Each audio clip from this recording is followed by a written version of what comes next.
2024 সালের মেডিকেল পরীক্ষায় সারা বাংলাদেশের লক্ষাধিক শিক্ষার্থী অংশগ্রহণ করেছে। সেখানে কবি নজরুল উচ্চ বিদ্যালয় 42তম স্থান অধিকার করেছে। জি, এই যে একটা অর্জন, আমি এখন তাকে অনুরোধ জানাবো তার মুখ থেকে দু একটি কথা শোনার জন্য। আউযু বিল্লাহি মিনাশ শাইতানির রাজিম। বিসমিল্লাহির রহমানির রহিম। কবি নজরুল উচ্চ বিদ্যালয়ের 55তম বার্ষিক ক্রীড়া প্রতিযোগিতা এবং পুরস্কার বিতরণ অনুষ্ঠানের সম্মানিত প্রধান অতিথি, আমার শ্রদ্ধেয় শিক্ষক মণ্ডলী এবং আমার ছোট শিক্ষার্থী বন্ধুরা, সবাইকে আমার সালাম। আসসালামু আলাইকুম। আমি রিয়াদ 17 জানুয়ারি 2020 এই স্কুলে ভর্তি হয়েছিলাম এবং কাকতালীয়ভাবে 17 জানুয়ারি 2025 আমাদের যে MBBS ভর্তি পরীক্ষা এটা হয়েছিল এবং মহান আল্লাহ তাআলার কাছে অশেষ শুকরিয়া। আল্লাহ তাআলা আমাকে 42তম হওয়ার যোগ্যতা দিয়েছেন এবং ঢাকা মেডিকেলে পড়ার সুযোগ দিয়েছেন। এই জন্য মহান রবের প্রতি আমি কৃতজ্ঞতা প্রকাশ করছি।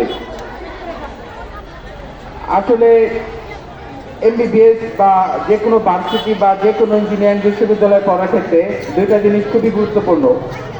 এক হচ্ছে SSC রেজাল্ট, আর একটা হচ্ছে HSC রেজাল্ট। এই দুইটা রেজাল্টের উপর নির্ভর করে পরবর্তী অ্যাডমিশন টেস্ট।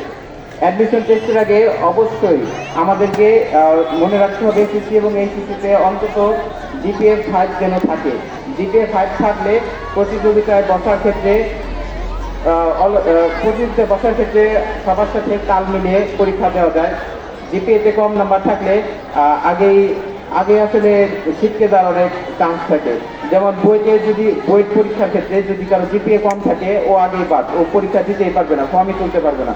এই জন্য ছোট শিক্ষার্থী ভাই বোনদেরকে বলবো, তোমরা ভালো করে পড়াশোনা করবে, স্যারদের কথা ভালোভাবে মানবে এবং বেশি বেশি পড়াশোনা করবে। কারণ অল্প পড়া আসলে হয় না। আল্লাহ তাআলার উপর তাওয়াক্কুল করার পর নিজের চেষ্টা এবং বাবা মা, আত্মীয় স্বজন, স্যারদের দোয়া অনেক বেশি ভূমিকা পালন করে, যেটা আমি আমার নিজের ক্ষেত্রে পাইছি। এই জন্য তোমাদেরকে অনুরোধ করতেছি, তোমরা বেশি বেশি পড়ো, স্যারদের কথা ভালো মতো শোনো এবং যে কোনো সমস্যার ক্ষেত্রে স্যারদের ইমিডিয়েট 2-3 বেস্ট সিনিয়র বড় ভাইদের সাথে যোগাযোগ করো।